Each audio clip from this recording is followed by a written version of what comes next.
Okay, I decided I am going to do a feature on this Pacific Northwest map, and I'm going to call it How the Northwest Was Won.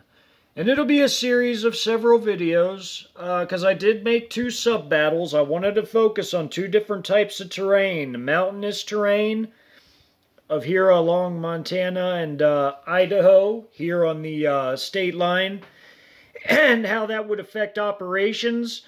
Also, the sparsity versus densely populated regions. Like, I made a map for right here in this region, just south of Bellevue and Seattle, where Tacoma and Olympia are, and the base right in the middle of it, which is McCord and Lewis, which is a joint air and Army base.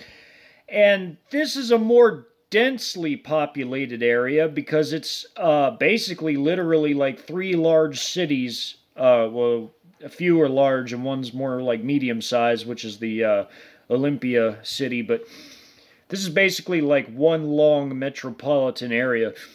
And I wanted to focus on how the more densely populated areas would be handled differently when compared to a more sparsely populated mountainous region. Now, you can see there's considerable air power used in this part of the land. That also is affected by the types of targets and also the population and what is exactly where. And another reason air power would be so heavy here is you have to keep in mind, like here at Malmstrom in this area here, there are a lot of missile silos, and these Trojans, like the 7th Group Army here, which would have heavy electronic warfare assets in their electronic warfare regiment, those battalions in that regiment would be subduing any type of redundancies like emergency power sources and other things. They would keep those silos shut down with their immensely powerful electronic warfare capabilities. And you also have some different types of units here, which weren't in the other ones, but I put them here because this is a very light type of unit. I told you how immensely ginormous China's paramilitary are. Well, I put a militia corps here of their national militia, which is basically like their paramilitary equivalent of the U.S. Army National Guard. But they have a huge paramilitary force. Not only do they have the biggest regular military, but they have the biggest paramilitary, which are all armed and combat grade.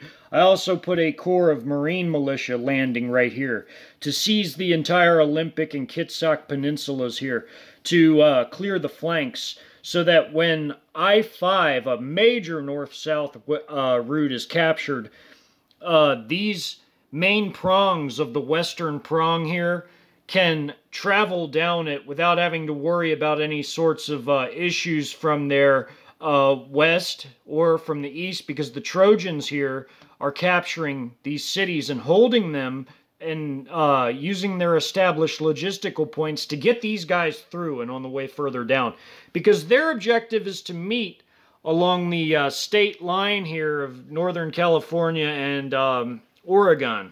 So you also have this prong going down, taking 15 and 90 respectively, because they divide up here, and then they go down, and by the time the second day has elapsed, they're meeting up with this North Korean 2nd Corps here in the middle of Wyoming and the state line of Nevada and Idaho here. So that is basically the intro video. Of the 3.5 million externals north of the border, this is 670,000. Again, that is affected by the sparse population, but also the geography plays a huge part, because keep in mind, this area of the country has very unique geography. The Rockies are the biggest in terms of height and the range of them. They are the largest mountain range in the entire nation, so they span from Mexico all the way through the United States and into far north Canada, where Yukon is. They go all the way up there. And this part of the country has very large mountains going up through here. And plus you have cascades here that are literally going up through here and bisecting this. So you have, of this western prong, you have forces going down the highway in the more densely populated parts of the coast. But then you also have, to the east of the mountains, you have this part of the prong, of the western prong, going down this way to meet up with these Trojans that are going this way and this way to secure the coast. So that essentially is the intro video. The air power again is immense because they're going, much of it is going further south to aid forces down in coming up from the south from Mexico, but plenty of it did stay in this region to suppress all the military targets because, again, there's a lot of air bases up here, and there's also a lot of civilian resistance, but there's also scattered military units. Like a battle happened here where this, what is this? This is the, this is a battalion of the Montana National Guard here, of the 163rd. So, there's also National Guard down here that's being cleared in these urban areas. But there's also a huge regular Army element here. This is the 1st Corps of the U.S. Army, which is here at Lewis McChord, and a lot of their units are there. Some are overseas, but they have a lot of units still in the base that had to be basically knocked out of the way by these Trojans, by this PAP infantry brigade and this 9th Group Army here, which is a huge formation.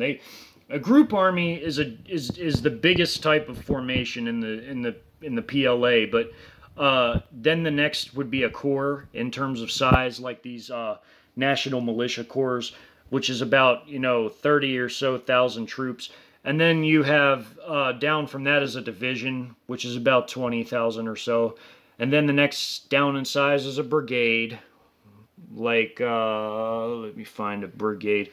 Here's a brigade, this PAP infantry brigade. And then down from that, you'd have a regiment, and then a battalion, and then company, going down in terms of size, strength of units. So, air power, again, immense in this area, but that is because of the targets in the area. Again, geography is unique. You have a lot of mountains. You also have a ton of farmland, like in this coastal area. But you also have flatlands, valleys, and even deserts. The Great Basin Desert goes up into this area here, into this part.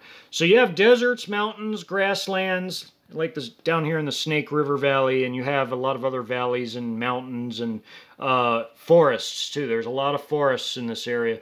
So that dictates, geography dictates a lot of the troop movements, and air power used is due to all the air bases, missile silos, and other things that would be suppressed in such a campaign. Now, the next one, I'll read it off more like one of my traditional campaign maps, but since you already know the basic pattern based on past videos, I'm going to make it a lot faster and focus more on the things that I intended to focus on, like, again, the geography and how it affects the troop deployments and movements and such, and population density versus sparse versus dense, and the installations and how they affect things. So, may Yeshua bless and keep you all always. This is just my intro video.